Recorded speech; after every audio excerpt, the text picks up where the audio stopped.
Falei que era rápido, nós vamos continuar o bate-papo aqui com a Major Gabriela Giacomo, que vai contar pra gente, né, sobre essa trajetória. Ela vai continuar contando as experiências aí ao longo desses 18 anos trabalhando na segurança pública. A senhora já passou por muitas áreas, né, muitas áreas difíceis, inclusive, mas a senhora acredita que essa que a senhora está hoje é a mais desafiadora, porque lida com outras mulheres diretamente que passam por casos de violência? Como é que a senhora administra tudo isso e sendo mulher também, vivenciando tudo isso de forma muito perto?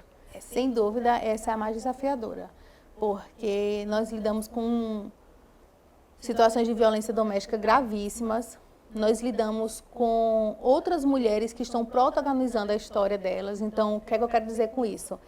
Que se eu pudesse, Dona Maria está passando uma situação de violência, se eu pudesse pegar na mão de Dona Maria e dizer, ó, a senhora vai fazer isso, e Dona Maria fazer isso, e tudo estava resolvido, seria muito fácil. Mas a gente está falando de mulheres que são mulheres adultas, autônomas, né? Na patrulha nós só atendemos mulheres acima de 18 anos de idade, então não lidamos com crianças e adolescentes. Então, e eu acho que seria mais desafiador ainda se a gente lidasse. Mas são mulheres adultas que elas protagonizam a história delas, que elas tomam as decisões delas. Então, às vezes, a mulher está numa situação de violência gravíssima e ela faz, eu não quero mais o acompanhamento da patrulha.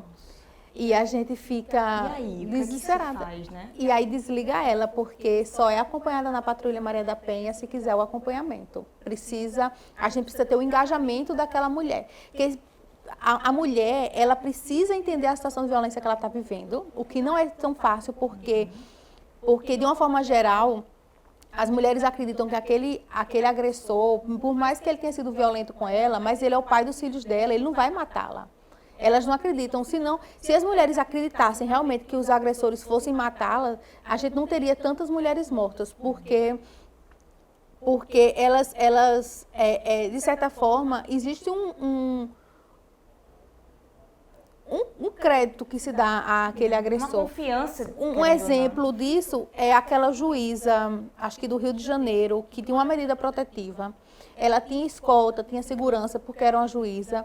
Mas na noite de Natal, os filhos pediram para ela deixar eles na casa do pai, para passar Natal na casa do pai. E ela foi deixar. E quando chegou lá, foi a oportunidade que ele teve para matá-la. Não sei se você se recorda dessa história. Eu lembro mais ou menos da história, porque foi marcante, né? Também. E a mulher tinha uma medida protetiva, ou seja, existia um risco ali, que ela pediu ajuda para aquele risco, mas ela, de certa forma, duvidou. Eu não estou culpabilizando elas, pelo amor de Deus. Claro. Mas eu estou dizendo que às vezes, quem está de fora, principalmente quem é técnico, quem enxerga profissionalmente aquela situação, enxerga de uma forma diferente que quem está dentro da situação não consegue enxergar, né? E também tem a pressão da família, de dizer, não, mas ele é um bom marido, ele é um bom pai, ele não foi um bom marido, mas ele é um bom pai, ele é um bom filho para a mãe dele. Meio que coloca numa balança, né? Ele socialmente é um cara legal, então assim...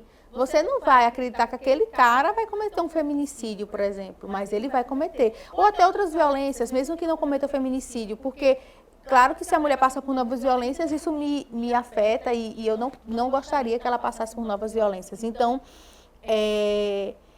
assim, é um desafio muito grande a gente ver a violência, ver tecnicamente o que pode acontecer, ver a avaliação de risco daquela mulher e mesmo assim a gente não tem o poder de decidir por ela. A gente não pode decidir por ela. Ela é quem decide por ela. Fica de mãos atadas, né? E é uma técnica muito grande, porque a gente precisa dizer a ela que se ela quer ser desligada do programa, não tem problema, mas o programa continua de portas abertas. E a gente tem que fazer isso sem nenhum julgamento. Quem atende mulheres precisa se despedir dos julgamentos. Não pode atender essas mulheres, não pode lidar com essas mulheres travestida de julgamentos, de juízos de valor, né? Fechar as portas para essa mulher, dizer, ó, a senhora não quer, então tá bom, mas a senhora vai correr o risco e arcar com as consequências. Né? Não existe isso. As portas estão sempre abertas, a gente vai receber essas mulheres no programa 1, 2, 3, 4, 5 vezes, quantas vezes elas quiserem retornar ao programa. Né, da Patrulha Maria da Penha, e torcer para que o melhor aconteça. Com certeza. com elas. Com certeza. Eu quero falar também a respeito dessas suas experiências, algo que marcou a sua trajetória, mas antes eu queria conhecer um pouquinho também da Major Gabriela fora, né, sem a farda. Como é lidar com toda essa situação e chegar em casa é uma forma de descanso, de relaxamento, de estar com a família? Como é essa sua versão sem estar com a farda? Eu sou bem caseira, bem familiar, então eu sou muito apegada aos meus pais, eu sou casada, então a minha folga é ir na casa dos meus pais. Eu tenho um irmão mais velho que ele tem 2 filhos e ele mora no mesmo prédio dos meus pais, então Já vai a minha fazer a festa folga toda. é ver meus sobrinhos, é ir lá na casa dos meus pais, vejo meus pais, vou lá em cima, vejo meus sobrinhos, que eu também sou bem apegada aos meus sobrinhos. Descanso com meu marido trabalha muito, então nem sempre eu consigo descansar com ele. Uhum. Ele é médico, ele está sempre de plantão, então eu acho que eu fico mais tempo com meus pais do que com meu marido. Mas eu gosto muito de praia, de assistir filme, de ler, eu gosto muito de ler, então... Você já consegue se desligar, assim, ou não 100%? Desligar não, porque o meu celular, ele toca de domingo a domingo. Ele toca de domingo a domingo. Mas um conselho que eu dou para quem trabalha muito e para quem trabalha com temas difíceis: terapia. Eu faço terapia, eu estou com a terapia em dia e eu acho super importante porque nem sempre eu vou saber lidar com tudo, né? E faz parte do ser humano. Então, também manter minha terapia em dia. O que eu posso fazer para tentar me desligar, eu faço, sinceramente, na minha folga. Mas eu nunca deixo meu celular no silencioso, eu nunca fico longe do meu celular, porque eu sei que isso pode custar uma vida, né? Por mais que o meu celular não seja o número do plantão, porque o meu celular é um aparelho telefone pessoal, inclusive, mas já existiu situações de pessoas que estavam em momentos conflituosos de alguém passar meu número. Já existiu. Uma vez eu estava em Pipa com meu esposo e um casal de amigos. E meu celular tocou e era uma mulher gritando: ele está aqui, ele está pulando o muro. E eu não fazia ideia de quem era essa mulher. Então eu sempre peço às pessoas: não passem meu telefone pessoal, porque nem sempre eu tô totalmente disponível para poder resolver aquela situação. A sorte foi que eu consegui dialogar com ela, ela conseguiu explicar, eu consegui contato com uma viatura, a viatura atendeu, enfim, deu certo a ocorrência. Mas eu estava na minha folga ali, então eu podia estar com o celular, inclusive, no silencioso, né? Que é um direito, inclusive, da pessoa, mas eu não consigo.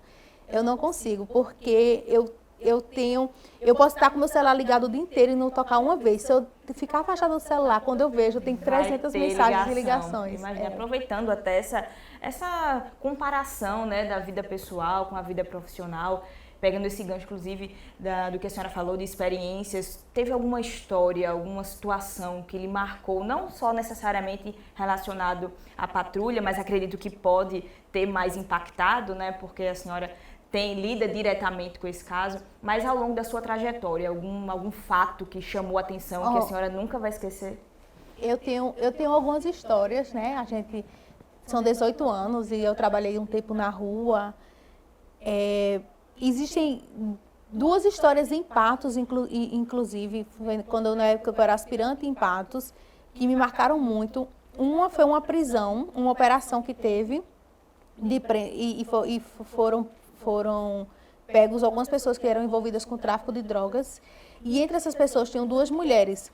E quando a gente foi lá na casa dessas mulheres prender elas tinham filhos pequenos.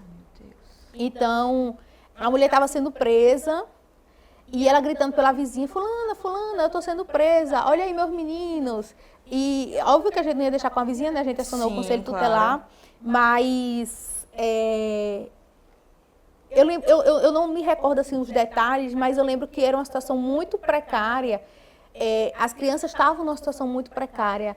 E aí dá a gente uma visão sistemática do todo, assim, que é muito preocupante. É uma mulher numa situação muito precarizada, envolvida com o tráfico de drogas, né? Que aí eu não consigo fazer esse juízo, dizer: ela é envolvida porque é mau caráter, ela é envolvida porque tinha 3 filhos, acho que eram 3 filhos, e estava passando por necessidade, e foi a oportunidade que ela teve, né? Porque uma mãe diante da fome de 3 filhos, às vezes, né, acaba fazendo escolhas ruins.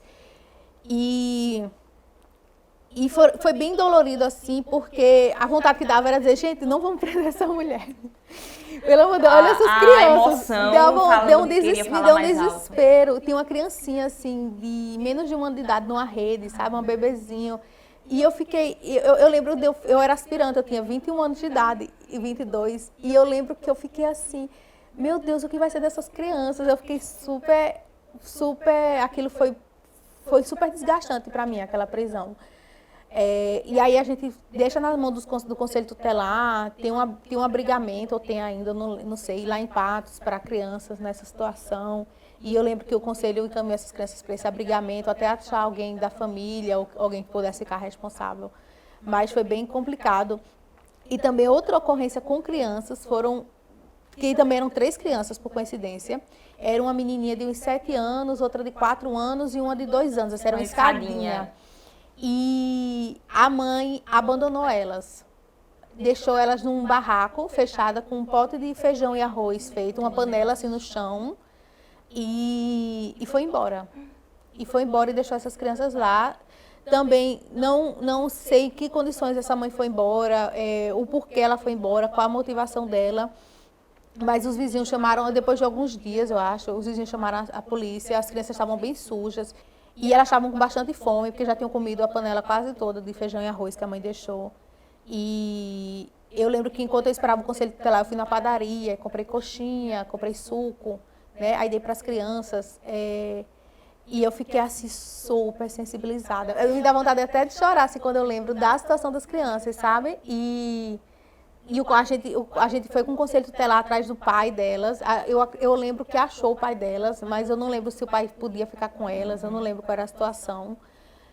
Mas elas eram lindas, as crianças, sabe? Eram crianças lindas, assim, amorosas, elas me abraçavam. Então, foram ocorrências super difíceis mesmo, porque são ocorrências que você quer ficar no controle da situação e você não tem como ficar no controle, a não ser que você realmente pegue aquelas crianças e eu acho que nem pode existir um processo de adoção dessa forma, né? Um processo de adoção é diferente, você não pode simplesmente, enfim, mas você quer controlar o bem-estar daquele ser humano, a felicidade que eu queria que elas fossem crianças que estudassem, que fossem felizes, né? Hoje já são mulheres adultas, eu não faço a ideia de como elas estão, mas você não está no controle de tudo e são situações bem complicadas, às vezes me afetam um pouco. Com certeza, imagina a dificuldade de controlar ali a razão e a emoção. A gente está se caminhando para o final do programa, mas eu queria que a senhora desse algum conselho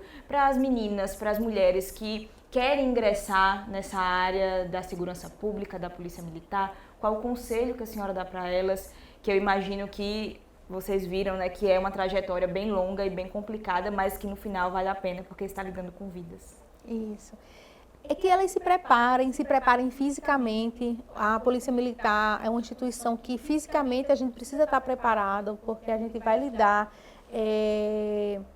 com situações em que o nosso corpo vai pedir da gente uma saúde diferenciada. Então, se preparem fisicamente. Se preparem emocionalmente, porque, como eu trouxe aqui alguns relatos, não são situações fáceis, né? Independente do local de trabalho, não precisa estar na Patrulha Maria da Penha, mas você trabalhando na rua vai lidar com situações ruins. Infelizmente, a Polícia Militar, a gente lida com o pior que a sociedade consegue nos oferecer. A verdade é essa, a gente lida com situações que as pessoas elas estão ali ofertando à sociedade o pior delas. Então, a gente vai ter que prender pessoas, a gente vai ter que realizar operações e nem sempre vai ser tão legal, tão motivante, porque existem situações no caminho que entristecem. Existe uma mãe da pessoa que está sendo presa, que está lá chorando, da pessoa que foi morta, né? A gente vai lidar com situações de homicídio, de feminicídio, existe uma mãe chorando e você vai ter que dar a notícia para aquela mãe. Então, é se preparar, não só fisicamente, que é muito importante, mas emocionalmente também. E saber que o seu trabalho para a sociedade vai ser muito importante. Nós realizamos um trabalho extremamente importante para a sociedade. A Polícia Militar hoje é um dos alicerces dessa sociedade. E E sem a Polícia Militar hoje, a sociedade estaria numa situação muito complicada. Então, é saber que, apesar de tudo, a gente tem uma importância muito grande. Então, saber que seu trabalho vai ter um propósito extremamente importante. Ok, Major, muito obrigada. Foi um bate-papo maravilhoso. Conhecer um pouquinho da sua trajetória, da sua história de vida, conhecer também a Major fora da farda, né, contar a sua história. Então, agradeço demais, viu, aqui a sua presença no Espaço Mulher. Muito obrigada, querida. Imagina. É isso, né? A gente vai encerrando por aqui. Também, né, agradecer o trabalho da Major, que luta aí todos os dias com as mulheres e pelas mulheres, vai continuar inspirando outras com toda certeza. E agora a gente tem, né, um encontro marcado aí no próximo programa Espaço Mulher, que a gente sabe que é um programa de informação, cidadania e compromisso com a vida. Até o próximo encontro.